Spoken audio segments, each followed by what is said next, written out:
My wife and I love Maui. And there we were just a little over a year ago, returning for our third trip to the island. And we made sure we went to our favorite spot, which is at the southern tip, where lush green terrain suddenly transforms into this otherworldly, barren lava field.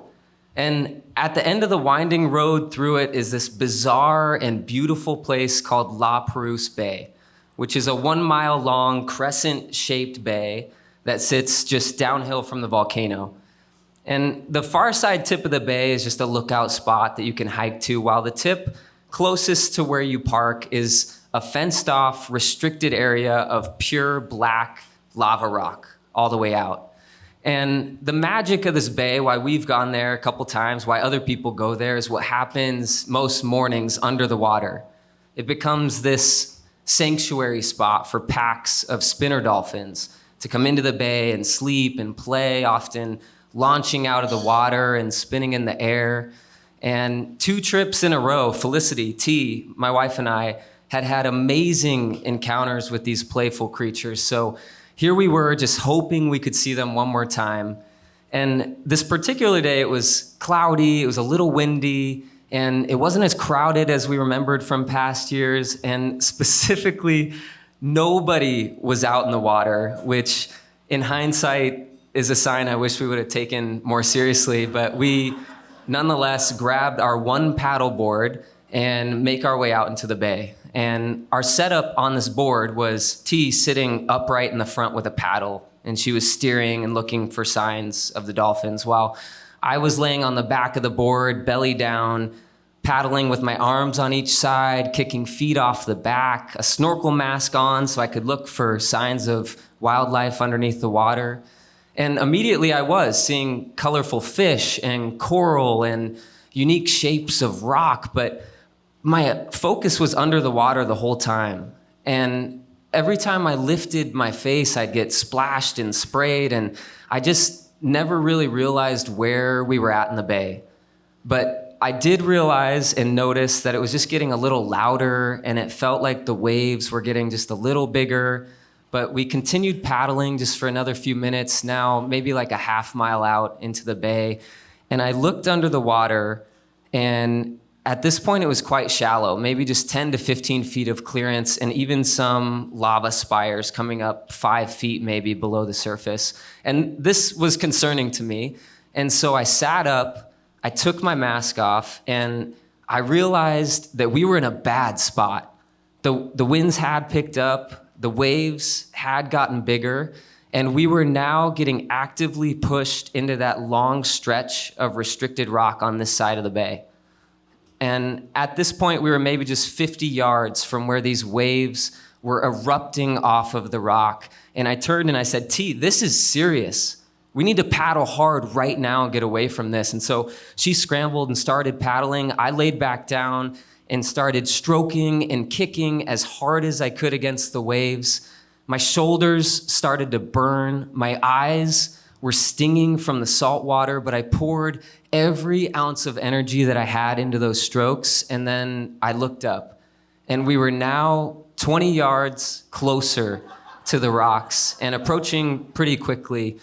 And at this point, I could literally feel that rumble roar of waves crashing into rocks. The strokes had done nothing for us but buy us a little time and kill all of our energy.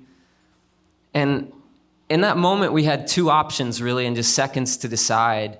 Could we possibly paddle along the rocks and get beyond the tip of the cape? It seemed unlikely with how close we were to the rocks, and it just wasn't an option. Option 2 was just embrace our fate, crash into the rocks, and find the least dangerous spot possible to do so. And I'm terrified of sharks, and so deep ocean water around the tip sounds like a nightmare, and really our only option was into the rocks. So that was also a nightmare, but we went ahead and stopped paddling. We turned the board to face it head on, and out of nowhere, so divinely placed, all lava rock, but right where we're headed is this kiddie pool-sized inlet of water, right at the break point, and we're heading towards it.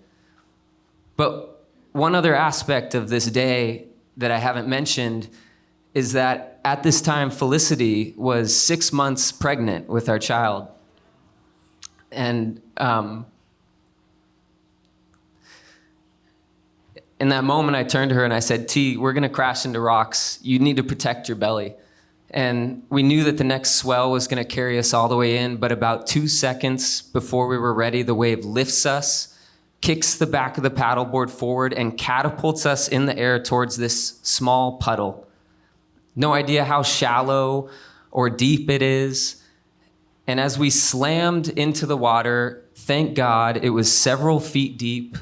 We rolled over the rocks underneath, and I tried to get to the surface as quick as I could to see Felicity, who was crawling out of the water just as another wave came and tumbled her body across the sharp rock. And with this wave also came our paddleboard, which had turned horizontal. I didn't see it, and it cracked me in the back of the head, pushing me back under. And so clearly, under the water, I remember thinking, wow, that hurt, but I'm just so glad it didn't knock me out, which could have been catastrophic. And thankfully it didn't. I scrambled out of the water. Felicity and I immediately embraced each other, and both were just shaking in shock of this moment. We were tearing up, just considering how bad it could have been. What if that little inlet wasn't there? What if we went beyond the tip of the cape? What if... But it felt so relieving to be on solid ground. It was euphoric. And simultaneously, I felt horrible for putting us in this situation and not being a better protector of Felicity and of our baby. But she was amazing. And at the sacrifice of everything else, she guarded her belly. Her swimsuit was torn up. She was scraped and bleeding badly in various spots. And now we found ourselves a half mile out on this restricted rock, needing to hike back. And our board happened to blow up onto the rock, so we grab it and off we go on this windy hike, hopping from rock to rock without a trail, just getting blown around carrying this board. And something we noticed immediately was that this area was so pure and untouched. There were these perfect pools of vibrant green and blue-colored waters, and neither Felicity or I knew why this area was restricted. And we certainly didn't know the explosive nature of the ground that we were walking on, but we continued walking for another 30 minutes awkwardly until finally reaching the end where we could see the parking lot that we started at. Only we couldn't reach it on foot due to the fence and a private residence in the middle, apparently owned by Jeff Bezos, the founder of Amazon. And so our only path over was this cove of calm water, maybe 50 yards. And honestly, neither of us even wanted to touch water again. But we hopped on our board and just slowly glide across the water, both of us exhausted, Felicity still actively bleeding and feeling that salty sting on her wounds. And as we approached the shore, two men emerged from the Jeff Bezos house in matching blue uniforms, aviator sunglasses, straight-faced, and ironically, they kind of looked like intense Amazon delivery drivers, if you can picture that. And as we got closer to the shore, one of them said that they had seen the whole thing happen and that this bay can get dangerous quick and the winds can turn fast. And he noted it was smart to not go beyond the tip of the cape, as the current would have probably pulled us another mile out and who knows how we would have gotten back. And then he asked us if we knew why the area we were on was restricted, to which we said no. And he proceeded to tell us that this was a drop test site for World War II bomber planes, and that there were hundreds, maybe thousands, of undetonated ordnances, bombs, littered throughout this area, and this section had not yet been excavated or remediated yet. I later looked this up and confirmed what he told me was true, that many of these bombs went undetonated on impact. They could be as dangerous today as they were 80 years ago, even many recorded deaths caused by these artifacts since World War II.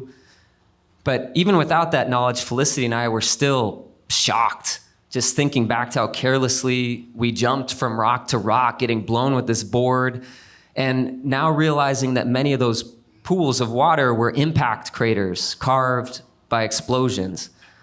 And if that wasn't enough, the gentleman had one more cherry on top to add. He said, "Hey, do you know why we're here and why nobody else is in the water?" No. Well, we're with the Department of Wildlife, and we're here actively monitoring 2 sharks that have found their way into that cove that you just paddled across. Felicity and I, as we walked away, both started laughing. This cluster of events was so incomprehensible that it felt fake, like we were in a movie. This high-stakes ocean crash, jumping over bombs, swimming in shark-infested waters while bleeding. It's crazy. But that night, we did end up going into the water one more time. We waded out to watch the sunset, and right in the middle of us, in the middle of our conversation, directly between us, appeared a sea turtle, which in Hawaii is a beautiful symbol of protection, long life, and good luck.